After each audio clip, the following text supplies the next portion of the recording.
దిక్కుముళ్ళు గప్పి రంగులీనుతున్న లోకమంటే పెద్ద నాటకమే తెలియకనే సాగే కథనం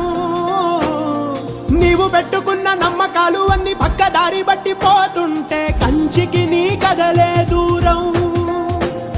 నీ చేతుల్లో ఉంది సేతల్లో చూపించి ఎదురేగి సాగాలిగా రేపేటవులో తేలాలంటే నువ్వెదురు చూడాలిగా